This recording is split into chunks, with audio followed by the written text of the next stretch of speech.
한미 간의 관세 협상이 지난달 말로 극적으로 타결이 됐습니다. 협상 마감일을 바로 하루 앞두고서였죠. 협상 내용이야 다 알려졌으니까 다시 언급을 해본들 죽은 자식 무 만지는 그런 기분이죠. 내용을 알면 알수록 속이 부글부글 끓어오르고 열불이 납니다. 한마디로 못난 자, 자격이 없는 자를 대통령 노릇하도록 만든 우리 국민들의 잘못 아니겠습니까? 얼마 전에 이 시간을 통해서 장사꾼과 사기꾼의 만남과 협상이다라는 제목으로 말씀을 드렸습니다. 장사꾼 트럼프, 사기꾼 이재명, 과연 누가 노련하고 사기를 더 잘 칠까? 이런 말씀도 드렸습니다. 그런 두 사람이 협상 기일 하루를 앞두고 극적으로 타결을 했다라고 기뻐들하고 좋아하고 있습니다. 오늘 그래서 제목을 트럼프 이재명 데리고 공깃돌 놀이를 하고 있나 이렇게 제목을 잡아봤습니다. 아니 트럼프의 손은 소뚜껑보다도 더 커다랗습니다. 이재명은 어린 아이보다도 작은 손을 갖고 있는데 공깃돌이 잡을 수 없을 정도로 커다란 공깃돌이라면 그 놀이는 제대로 되겠습니까? 시작부터 결과는 뻔한 것 아니겠습니까? 그래서 이렇게 제목을 달아봤습니다. 깜나라 조진국 시간입니다. 장사꾼도 거짓말 참 잘하지요. 늘 믿진다 하면서 장사를 하지만 이득을 보는 것 아니겠습니까? 트럼프가 그렇습니다. 이재명의 거짓말은 우리가 익히 다 알고 있기 때문에 여기서 더 이상 거론할 필요조차 없는 것이죠. 그런데 트럼프와 이재명 비교 자체가 안 되는 것이죠. 중량급과 경량급 차이고 한 매대로 게임이 되지 않을 정도입니다. 수준 차이가 너무나도 크게 나는 것이죠. 트럼프가 어린 아이들 공깃돌 갖고 놀듯이 자기 손 안에서 공깃돌을 자유자재로 놀고 있는 반면에 이재명은 그 공깃돌마저도 잡기가 어려운 그런 입장 아니겠습니까? 그러니 관세 협상은 시작 전부터 이재명이 무릎을 꿇고 들어간 그 협상 아니겠습니까?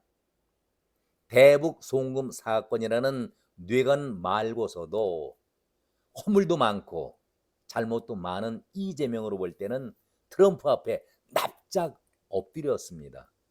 그런데 트럼프의 태도는 어떻습니까? 시침을 뚝 따고 모른 채 합니다. 그리고 딴청을 부려왔었죠. 그러면서 협상 타결이 아주 잘 됐다라면서 기뻐했습니다.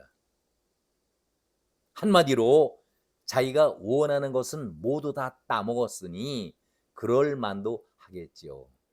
트럼프는 이렇게 얘기를 합니다. 기가 막힌 얘기죠. 대한민국과 완전하고 포괄적인 통상 협정을 이루게 돼서 기쁘다. 이 협정에 따라서 대한민국은 미국에 3,500억 달러, 487조 원을 투자하기로 했다.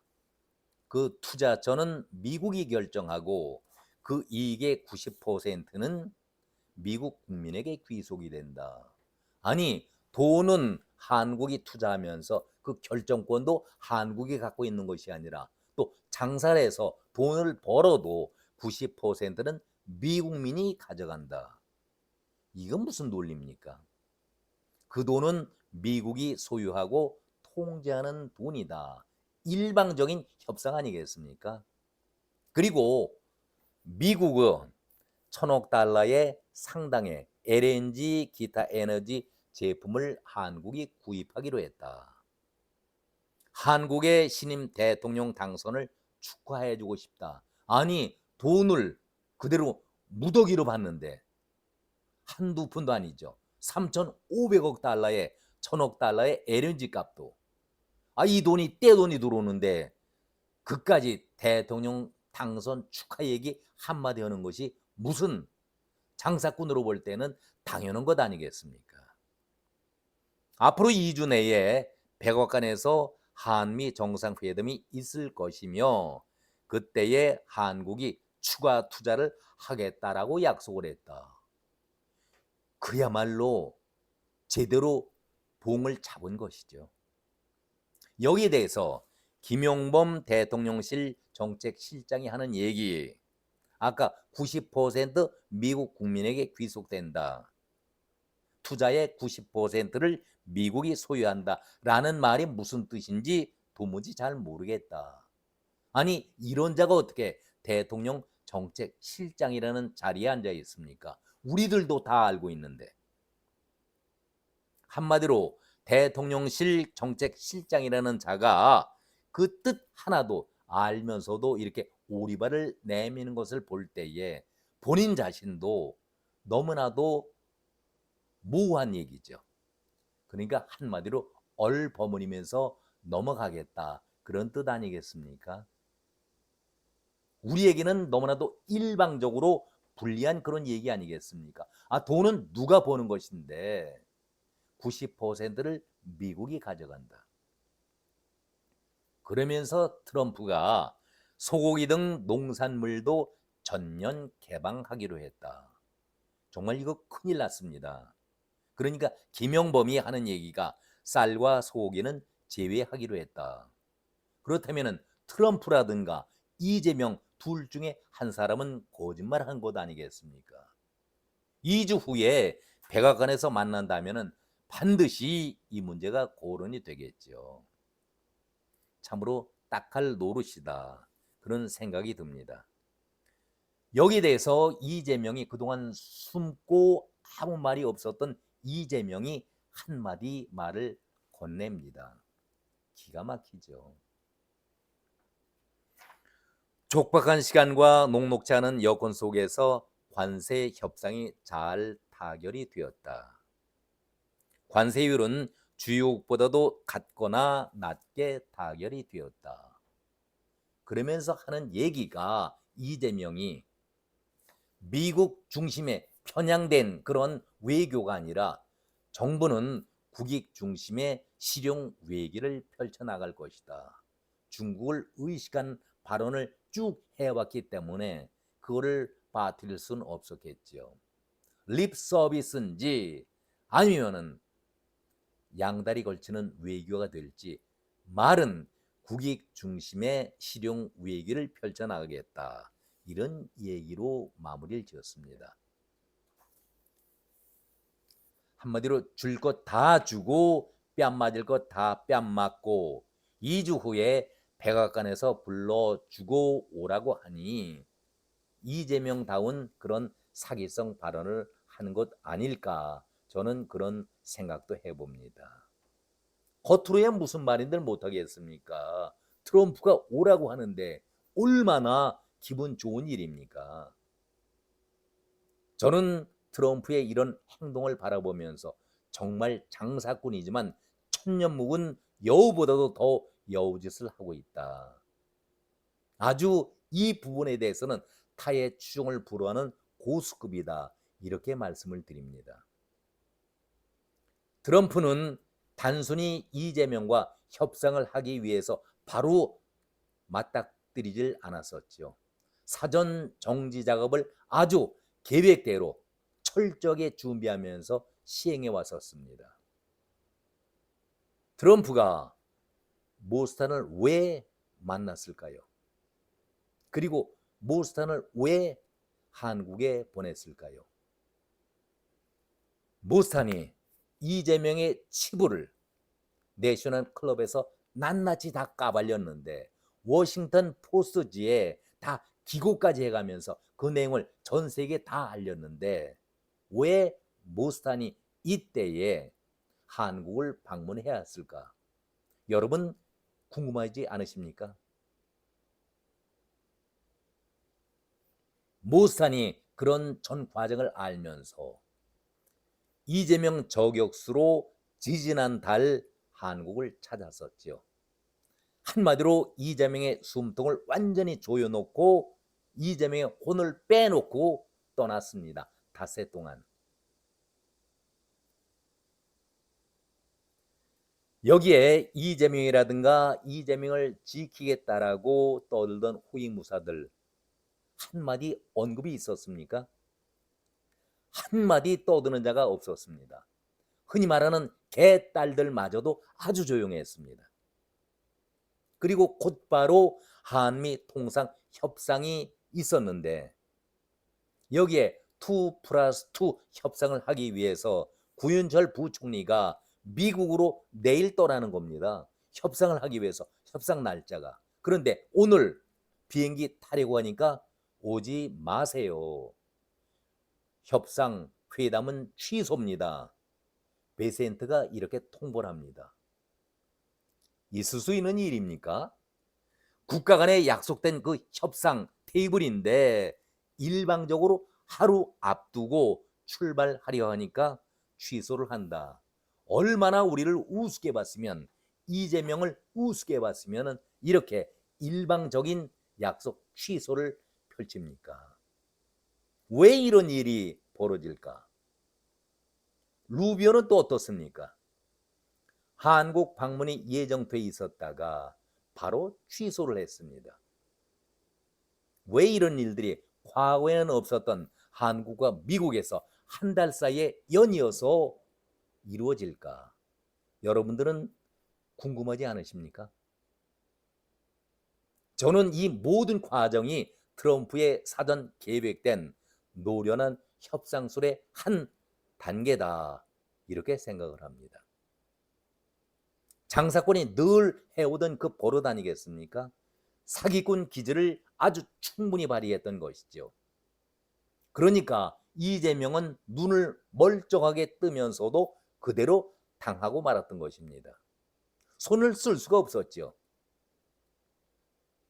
장사꾼이 어떻습니까?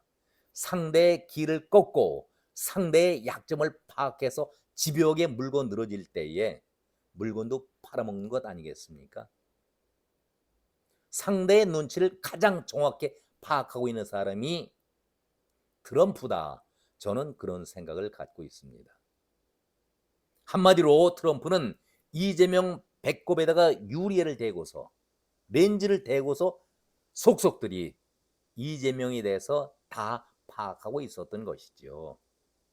그런데 이재명은 어리석게도 맨입으로 트럼프에게 보장받으려고, 인정받으려고 비굴함을 자초하지 않았었습니까? 이 협상 과정을 볼 때에 트럼프는 누워서 떡 먹으면 위험하지만 그 정도로 아주 편하게 협상을 펼쳤고 100% 이상 그 협상의 이득을 다 챙겨왔다라고 저는 생각을 갖습니다. 그러면 반대로 한국은 어떻습니까? 100% 손해나는 장사를 펼쳤다. 그런 결론 아니겠습니까? 그러면서 이재명이 하는 얘기가 더 기가 막힌 것이죠. 당당하게 협상에 임하라. 이 얘기만 아래 직원들에게, 부하들에게 계속 요구했었습니다. 자기는 나타나질 않고. 내가 나설 수가 없지요. 엄청난 피해에 손해를 보더라도 나는 살고 봐야 한다. 내가 다른 사람은 몰라도 트럼프로부터는 인정을 받아야 한다. 그러니 모든 굴욕이라도 나는 굴욕이 아니다. 아주 자랑스럽게 트럼프를 만나야 한다. 이런 생각이었었죠. 이 와중에 트럼프가 2주 후에 백악관에서 만나자. 얼마나 반가운 소리입니까? 트럼프는 이재명을 완전히 무릎을 꿇려 놓겠다는 생각인데 이재명은 그것이 치욕이 아니다, 굴욕이 아니다는 얘기죠. 거기 가면은 반드시 트럼프가 이재명을 부를 것 아닙니까? 호칭을 부를 것 아닙니까? 대통령 아무아무개, 프레지던트 미스터 리, 이 얘기를 들으면은 나는 다 이루었다, 그 얘기 아니겠습니까? 분명히 트럼프가 나에게 대통령 호칭을 부를 것이다. 그러면은 나는 된 것이다. 그래야 내가 사는 길이고 이것이 내가 가야 할 길이다. 그런 생각을 이재명은 하고 있었다. 저는 그렇게 생각을 합니다. 그러니 이재명으로서는 빼도 박지 못할 카드 어떤 것이 오더라도 다 인정하고 받아들이겠다. 앞에서도 말씀드렸습니다마는 한마디로 못난 놈, 그야말로 자격이 없는 어리석은 놈을 대통령 노릇하게 만든 우리 국민들의 잘못이고 죄 아니겠습니까? 이재명이 대선 때에 그런 얘기를 했었죠. 미국과 일본을 바라보라. 우리보다도 상대적으로 빚, 부채가 훨씬 많은데 우리가 좀 부채를 쓰기로, 나라 돈을 좀 쓰기로 무엇이 문제일까? 국민들의 삶도 어렵다고 하는데 이참에 국민들에게 돈도 좀 나눠주면서 국민들이 잘 살도록 민생을 챙기는 것이 무슨 문제가 될까 하면서 표 구호를 하지 않았었습니까? 이제 결론입니다. 트럼프를 만나려는 이재명을 바라보는 우리 국민들은 인조 때 조선의 인조 임금이 청나라 앞에서, 청나라 황제 앞에서 무릎을 꿇었던 그 저자세 굴욕을 떠올릴 겁니다. 그것이 삼전도 굴욕이지요. 그때의 삼배국오 둘의 치욕적인 행동을 인조가 보였었습니다. 3번 땅에 대고 절을 하고 9번 고개를 숙여서 예의를 갖췄다. 나라 임금으로서는 도저히 해서는 안 될 그런 치욕적인 모습을 보였던 것이 인조의 삼전도 굴욕이었었는데 저는 이재명의 지금 마음은 삼전도 굴욕 정도는 아무것도 아니다. 나는 3배 구고 두레가 아니라 9배 아흔고 두레까지도 하겠다. 9번 땅에 절하라면 절을 하고 90번씩 고개를 숙이라면 나는 기꺼이 고개를 숙이면서 트럼프로부터 인정을 받겠다. 그런 자세 아니겠습니까? 그러니 우리 국민들은 어떠한 마음이겠습니까? 참으로 답답하고 정말 국민 된 그 자체가 불쌍하고 안타까운 일 아니겠습니까? 이재명은 정말 얼굴이 없는 자입니다. 이걸 협상이라고 말하면서 그러면서 우리는 이제 중국과도 실용 외교를 펼쳐나갈 것이다. 이런 얘기를 하고 있습니다. 한마디로 씨알이 먹히지 않은 그런 얘기죠. 백악관의 고개를 조아리면서 내가 중국과도 실용 외교를 할 터이니 한번 눈 감아 주시오. 정치적인 발언 행위입니다. 라고 얘기하지 않겠습니까? 저는 그렇게 생각을 합니다. 그러면은 트럼프가 가만히 있겠습니까? 농산물도 개방하라. 그것도 받아야 될 입장이라면은 주한미군 중국으로부터 위협이 가중되니 주한미군 주둔 비용도 내가 천문학적인 요구를 하지 않았는가. 일기 때 그랬지 않았습니까? 문재인에게. 그걸 또 한번 요구하면은 이재명은 어떻게 대응할 것인지 그것도 또 하나의 고민거리 아니겠습니까? 결론을 제가 말씀드렸습니다마는 우리 보수가 정신을 차리는 길밖에는 없습니다. 보수가 정신을 바짝 차리고 정치에 적극적으로 이제는 나서야 합니다. 트럼프가 윤석열 편이다. 윤석열과 보수 편을 들어줄 것이다. 이런 아니란 생각은 지금부터 우리 머리에서 다 지워야 합니다. 트럼프가 분명하게 보수주의자는 맞지만 돈 버는 장사꾼에 불과합니다. 우리는 이러한 국제 정세와 한국과 미국의 관계를 철저하게 냉혹하게 판단하면서 우리 보수들이 힘을 모아서 나라를 이끌어가는 데 도움을 주도록 힘을 모아야겠습니다. 오늘은 여기까지 답답한 마음 속에서 여러분과 같이 생각을 나눠봤습니다. 여기서 줄이겠습니다. 고맙습니다.